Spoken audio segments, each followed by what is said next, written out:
spoilers for the Scream movies, especially Scream 6.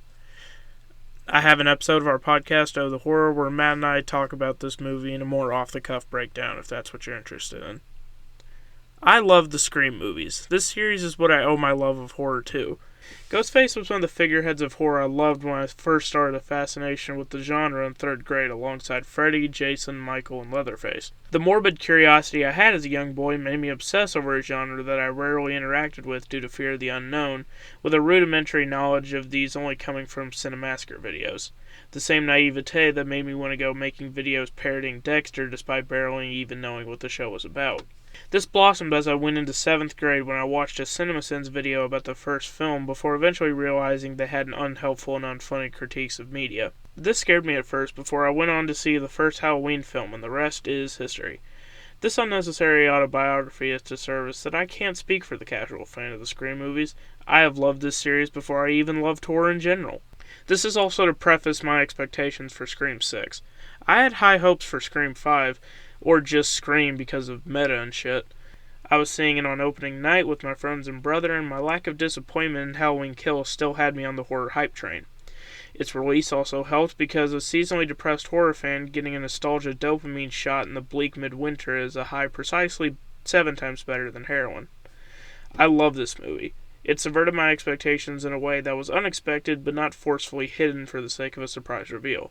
Despite some rather cringe dialogue and the villain's reveal being a bit too on the nose, things so expected from the franchise they had a climax to be in the same spot as the first, one thing that was a real disappointment was the reveal itself. From the poster campaign, I could tell that it was Richie. He was big enough to show that he's an important character, but small enough to avoid ostensible detection.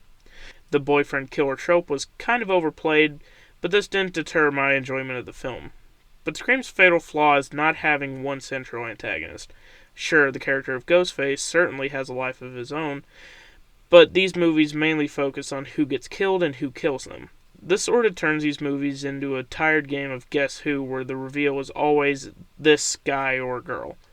This series has always had the problem of never taking risk and sacrificing audience investment for the sake of maintaining the status quo by any means. The killers are always introduced in the beginning and killed in the end so they can hit the reset button in case of a sequel. Hell, it took them 5 movies to kill one of the main 3, but they were all too keen to kill fan favorite Randy halfway through the 2nd movie. Dewey's death scene was emotionally impactful, the characters were funny and endearing, the film was well made on a technical level, it's just this one gripe I couldn't move past. This gave me some hesitancy for Scream 6. The New York setting seemed like jumping the shark and the series running out of steam. It's a clever play on Jason Takes Manhattan that the one movie is the most maligned in its franchise. Now that Scream 7 is on its way, what is separating this series from the oversaturated horror series it satirizes? But in my dark night of the soul, Scream 6 defied my expectations and got my hopes up, only to disappoint me by the end. So this is why Scream 6 is great, until it isn't. The film opens with Samara Weaving sitting at a bar around Halloween. Seeing a modern horror icon in the first few seconds of a Scream movie means she is probably not long for this world. After a meta conversation about the rules of slashers we've had like 5 times already, she is roped into a dark alley where she is jumped by Ghostface, who promptly takes off his mask and disappears into the New York streets. I'm torn on the opening. I appreciate Radio Silence's use of Samara Weaving as its Barrymore stand-in. It was something I thought was a nice addition. She is named Laura Crane in a painfully obvious homage to Psycho. I'm not annoyed by this. I thought the person getting the Marion Crane treatment is named Laura Crane was a bit on the nose. I don't think it's meant to be a relative of the Cranes in a shared universe because Psycho is a movie in the universe, but it could have been based on actual events akin to Stab, but I also may be overthinking this, as I tend to do. I appreciate the need in every Scream movie to find a way to subvert expectations. Usually the opening scene is what gives Ghostface's mystery, but an instant reveal is not something I was expecting. My main gripe with this scene is how it doesn't take its Halloween setting far enough. We see people in costume, but that's like set dressing at best. Most Scream movies are implied to be at most set in and around Halloween simply by way of Halloween costumes being popular enough that buying and wearing one doesn't set off alarms, and the average person's spontaneous and intricate knowledge and interest in the horror genre.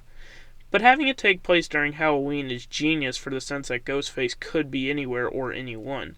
It's clear that this scene is riffing on I Know What You Did Last Summer, but in that scene it was loud, dark, and crowded, so the only real mess-up is her stopping before reaching safety. Here she is obscured by trash cans, sure, but she is screaming bloody murder and no one noticed or cared. It's not like it shows how loud the streets are. They can get loud, but not loud enough that you can't hear someone scream at the top of their lungs. It doesn't do something like having people think it's a publicity stunt or has a car honk or portray people on the street as being mostly inebriated or having a bad case of the bystander effect. It just flatly isn't explained. I know I griped with CinemaSins earlier, but I will have to make a video soon about how so-called plot holes don't matter unless they take you out of the experience. This critique may seem frivolous, but even the most unlikely explanations in horror movies to me are alright. But having a violent murder occur in a densely populated urban center inconspicuously without the slightest explanation is egregious to me. It is also weird his removal of the costume, because not only is he revealing his face to a bunch of witnesses walking out of an alley where a murder occurred around the time of death, he could try to preserve the mask, but then why did he take off his mask in the first place? It would be much creepier if an anonymous figure, after murdering someone while covered in real blood, disappeared into a crowd of similarly dressed people, thinking any person on the street could be a serial killer. It is creepy to know how close he is to Tara and how he plans to kill her. He reveals his plans to finish Richie's movie, leading to the mythologizing of Richie we'll see later. It shows how a killer dehumanizes his victims, his motive ostensibly being a bad grade on a paper. It was here I thought the movie would go in a direction that has been swirling in the Scream hemisphere since before Scream 3. The idea of a Ghostface cult. The door is left open for the idea even after the death of the killer, Jason. Wow, a killer in Manhattan named Jason who watches Jason Takes Manhattan. You want to inject a microchip in my brain that tells me you're aware of this film's similarities to Jason Takes Manhattan while you're at it? We meet back up with the survivors of the last film at a frat party. It's a hallmark of Scream films to see how the victims and the world at large have adjusted to the events of the previous film, filling their time and heads with parties because silence would force them to be alone with their thoughts and memories. Tara and Chad, to an extent, seem to develop early-stage alcoholism and are so desperate to prove nothing bothers them that Tara is okay with getting what's called the Brett Kavanaugh special, which leads to 3 separate scenes of characters trying to stop this from happening. Sam also seems to have coped by seeing a therapist because she fears her murderous urges. The world has made her out to be a villain, the mastermind of the previous massacre, who seemed to have framed the 2 angelic souls due to her murderous lineage. I do like how it points out her name is technically Sam Loomis, the Halloween character Billy was originally homaging. I think this does a better job of political commentary and the culture of serial killers than the previous one. With Flat Earth and QAnon and the like, this is one of the more believable Reddit conspiracy theories I've seen, at least. She also went the Laurie Strode route, constantly armed with locked doors, the whole 9 yards. Sydney would be proud. She arrives at the party to appropriately tase the groomer in the balls, and once they are recognized, the core 4 flee. This leads to an argument where Tara wants to move on, but Sam wants to protect her and make up for lost time. I love arguments in media where neither side is objectively right nor wrong, but to oppose sides arguing their points about what is best for their life, and this is a shining example of that. Sam is harassed by a conspiracy nut and goes home to romance, her aforementioned secret boyfriend. At least she hasn't lost all her mental faculties to achieve happiness. They hear of more Ghostface killings but decide to book it, but had they left here the movie would be over, and I think the movie has a nice workaround for this. Sam's driver's license is found at the scene and she is called in for questioning. What a novice. I like to leave my social security card at murder scene so I can still drive home. This speaks to planted evidence, and while the sisters Carpenter both have alibis, they are still persons of interest and therefore cannot leave the state. Before this, on the way to the station, they are jumped by Ghostface and run into a bodega for safety. Ghostface makes quick work of the customers, and, in full view of the public and armed with a shotgun, the nail-biting terror in this scene is great because, in a series of great social commentary, this is a real terror people face almost every day. The idea of a person wearing black coming into a store with a gun with only the intention to hurt innocent people makes this terrifying in the wake of the Buffalo store shooting, I believe. It is also revealed that the killer is leaving masked from the previous killers, which is an ingenious calling card. It's here that we get a reveal that I genuinely loved in the movie. Kirby is still alive. Kirby was one of the standouts of Scream 4, and her survival was intended by the likes of even Wes Craven. She has a goofy cop role, but she's here to help. We also find out that the friendship between the duo and Gale Weathers is rocky after she went back on her word and wrote a book on the previous movie, which is very in character, actually, and Terror punches her in a very funny callback. We also find out that Ghostface costume sales are on the rise so close to Halloween, with reporters talking about this with the same cadence of discussing Tekel Me Elmo sales and not the display of sensitivity that it is.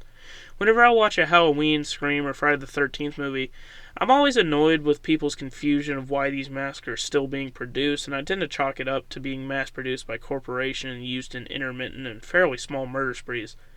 Hell, people in real life have committed real murders wearing the Ghostface mask, and they are still widely produced. But there comes a point where you have that this mask has been specifically used in 5 high-profile murder sprees, leading to the deaths of over 50 people, and is selling like hotcakes. Like, you ever see those people on Facebook appalled by people who dressed like Eric Harris and Dylan Klebold for Halloween? This is like that on a scale of 1,000,000, and the company has received 0 bad PR for being in poor taste. Would there be an outrage if people couldn't dress up like serial killers? Would that hurt the profit margins? This is all in service of the feeling that Ghostface could be anywhere, but as we've seen, it doesn't go far enough with that or its setting. During this, her weirdly cautious therapist is murdered and Sam's file is stolen. Red Right Hand plays us into another succinct explanation of everything that is going on. I don't like this scene. The scene in the previous one I only tolerated because I was willing to take the good with the bad. Scream is married to the idea that each movie has to have a dedicated speech for the horror genre in this era, so this scene feels... The franchise thesis seems more out and left than the requel, and while the beheading joke is funny, this is filled with so many unnecessary and on-the-nose writing, and it falls into the fatal flaw that simply pointing out your own script's flaws immediately nullifies them.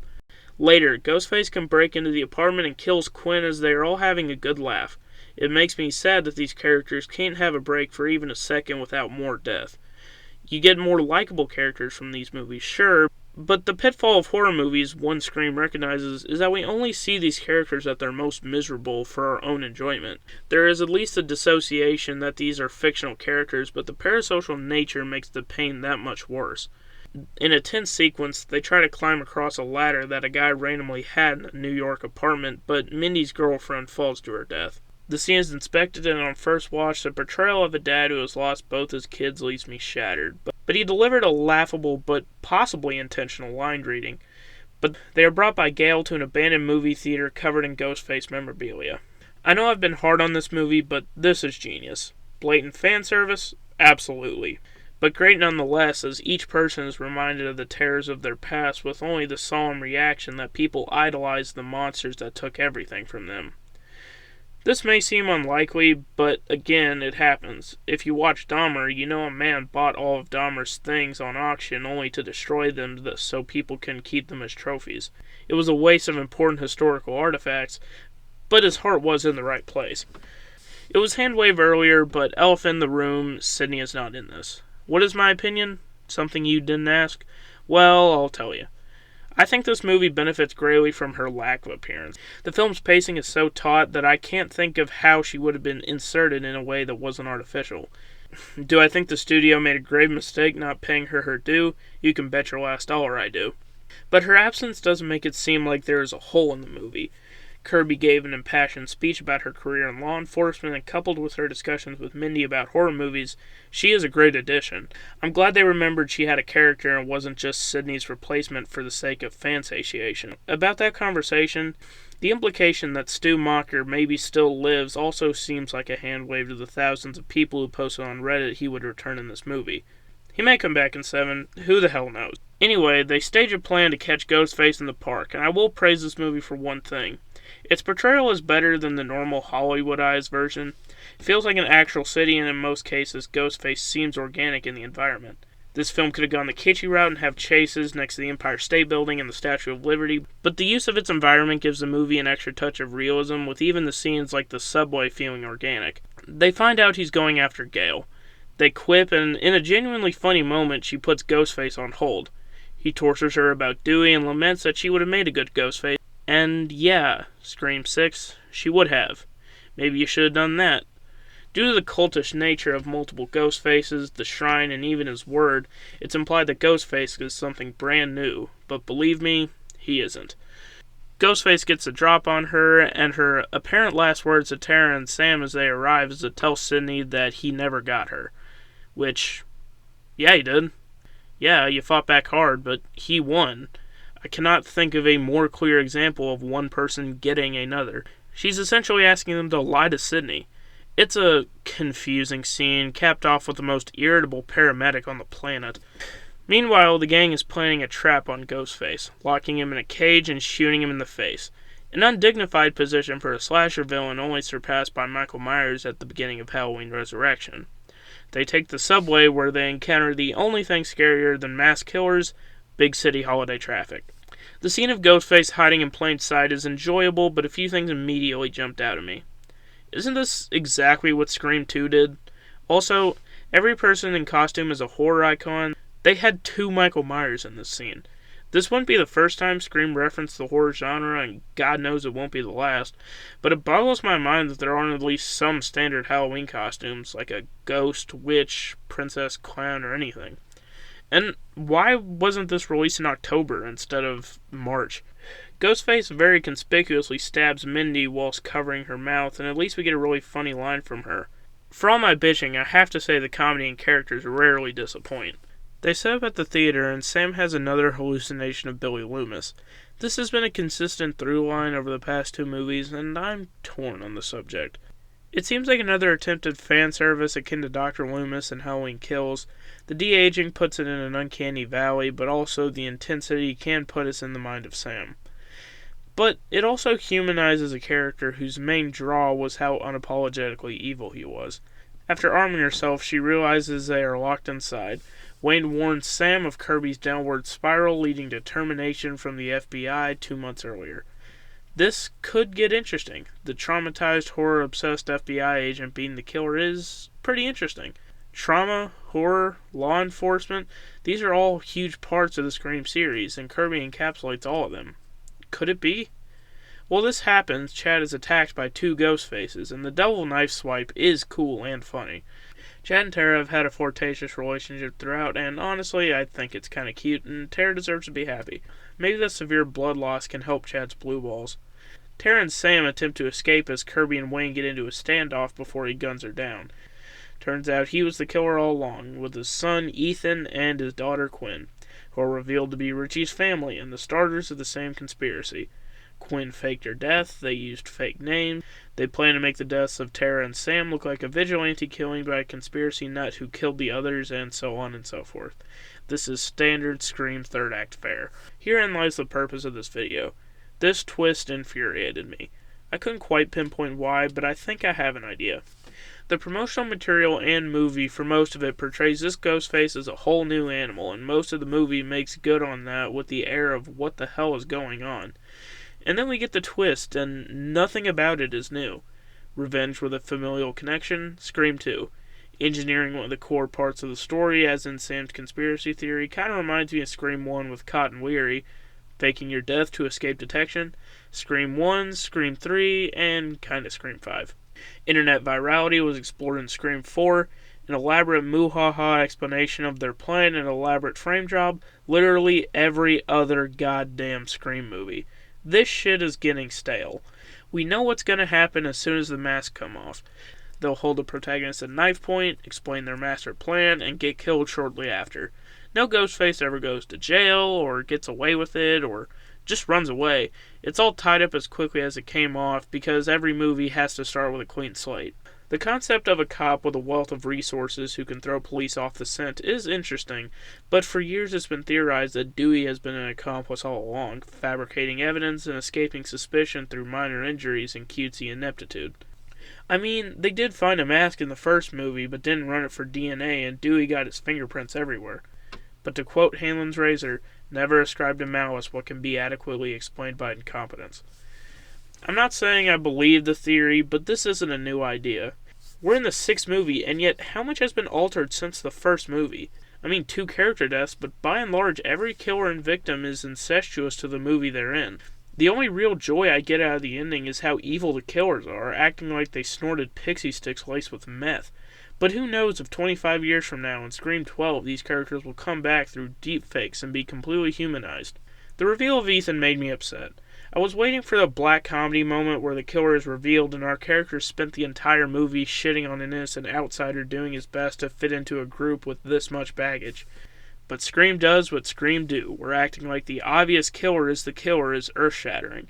A refrain from Scream 5 that I agree with is the movies being too wrapped up in their mystery that the simplicity of having one franchise killer is lost, so we can't focus on what's happening, but rather who is the killer and who will they kill. They wrote themselves into a corner where it's the dork, the slut, and the cop, and I guess that's the not seen or discussed family of the previous movie's killer. You remember those people that maybe had 5 lines? They're Ghostface. But remember, this is a huge departure from other movies. The previous sentiment is false in a way, though. There is a recurring killer. It's a person in a Ghostface mask who's just peripheral enough for the main cast so that they can be recognized but also escape immediate detection, only to be unmasked with cartoonishly evil plans and an unneeded connection to the Stab movies. They just have a different face and a different name. But the thought of doing anything that shakes things up in any meaningful way, like having the same killer or accomplice between 2 movies, makes the writers shudder. Anyway, Ethan is stabbed in the mouth, Quinn is shot in the head, and Sam stabs Wayne dozens of times. In a Ghostface costume. With his knife. And nothing happens. I was waiting for an unfortunate timing situation where a SWAT team bursts in and she's caught in the act and goes to jail. And then the next movie could be the survivors trying to prove her innocence while she's in prison and another spree starts. But no, nothing happens because it's symbolic. Red Right Hand plays as they walk out, and we get it movie. It was in the first one. They do the Randy thing where Ethan pops up. He doesn't play dead or sneakily tries to escape or does a sneak attack since they weren't even paying attention. He just lets out a brazen war cry as he charges them, and Kirby kicks the TV into him for one last on-the-nose sight gag. The whole killer pops up thing is only surprising if you haven't done it 6 other goddamn times. It turns out Gail, Mindy, and Chad all make it, and they deserve a happy ending, but I was kind of perplexed by Chad's survival given how much he was stabbed, his damage in the last movie, and the emotional weight given to his death scene only to have the gurney treatment at the end. Sam drops the last mask as a fitting end as she walks into the late morning it somehow already is. In conclusion, I know I've been hard on this movie. In writing this, I heard my inner cynical asshole wanting to jump out and say Scream 6 is woke trash, but that would be putting it lightly, and I wanted to go in depth. There were things I loved about this movie, but there were things that I didn't. The beginning treats Ghostface like an ethereal folk villain that terrorizes people long after his reign of terror is over, driving some to outright alcoholism, something hinted at in Scream 5. But by the end, it's just a story of people, awful people who get off on the trauma of others. Scream 6 hurt more for me because the beginning and the middle offered the illusion of change and the prospect that what we're dealing with is unlike anything we've ever seen, only to be a hodgepodge of previously done ideas with only cosmetic and superficial changes to make it seem like what they're doing isn't effectively erasing the entire events of the movie as it fits in the canon. You can't make the argument that they are at the whims of a toxic fandom when the only toxicity I've seen towards the series is harassment towards Neve Campbell for not being in the movie, which is misguided because that's a studio fuck-up more than anything else. There's no harassment towards an actor for simply playing the role written for them like Anna Gunn, Roan Campbell, or Kelly Mary Tran. No. This milquetoast display of lack of creativity only seems in service of keeping the Scream money train running as far as it'll go. Are there good parts? Absolutely. Are they subsequently soured by what they lead up to? That's a definite yes. That's why the best title for this has to be that Scream 6 is great until it isn't. Hi everyone, thanks for watching. This is just my end of the essay sort of talk. Thank you all for watching. I really appreciate your all support. And just thanks for taking time out of your day, and I will see you all in the next video essay.